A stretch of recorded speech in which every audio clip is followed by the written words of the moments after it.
الحمد لله رب العالمين والعاقبة للمتقين والصلاة والسلام على سيدنا ومولانا محمد وعلى آله وأصحابه أجمعين. أما بعد، کتاب قدوری ده، مضمون فقه ده، فصل اول دی. موضوع وسم طهارت و پاکی و اودس و غسل و تیمم اړوند مسلې دي.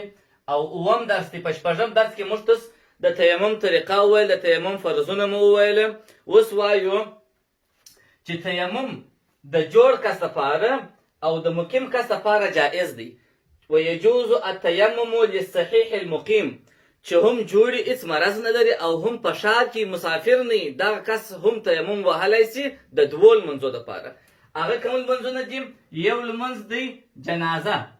د جنازې د لمانځه دپاره دی تیمم وهلی سي.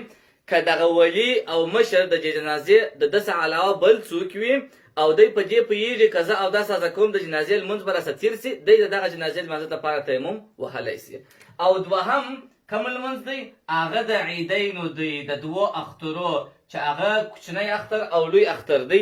په دې که دی پوهېدی چې زه که اودس هڅه کوم، اودس یې درلودی عیدګاه ته حاضر سو، مګر اودس یې په یو عذر باندې مات سو مثلا. اوس که دی په دې پوهېدی چې زه اودس هڅه کوم د اختر لمونځ راته تېرېږي، نو دا جواز لري چې دی تیمم ووهي. او پاتې د دغه دوو لمونځو څخه علاوه نور لمونځونه لکه د 15 وخته فرضي لمونځونه که څوک په دې بیره دی چې دا وخت به راسه تېر سي، تیمم ورته وهلی سي یا نسي وهلی، ځکه دغه قضا بیا وروسته دی کولی سي راوړي.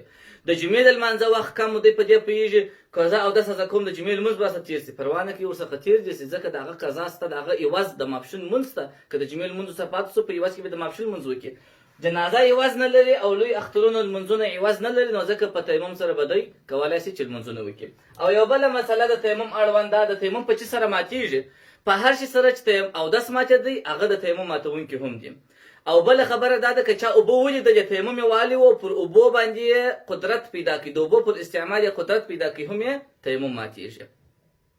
او یو بله مسله دا ده که چیرې یو څوک داسې وي چې په د ده سره اوبه ورسره وي، دی په سفر کې دی، پر لارې دی اوبه ورسره دي، د ده هیرې دي، د لمانځه وخت سو، د تیمم وویل لمونځ یې وکړي، د لمانځه بعد ور په یاد سوله چې زما سره خوا دي اوبه راسره دي، د ده لمونځ صحیح دی، راګرځېدل نه غواړي. او په تیمم سره هر ډول عبادت کولی سي. که چا پر اوبو د اوبو پر استعمال قدرت نه درلودی، تیمم یې وهلی و، په دغه تیمم سره دی هر ډول عبادت کولی سي، تلاوت کولی سي، فرضي لمونځ کولی سي، نفلي لمونځ کولی سي، قضایي لمونځونه کولی سي. دی عین داسې بلل کېږي لکه اودس چې کوي.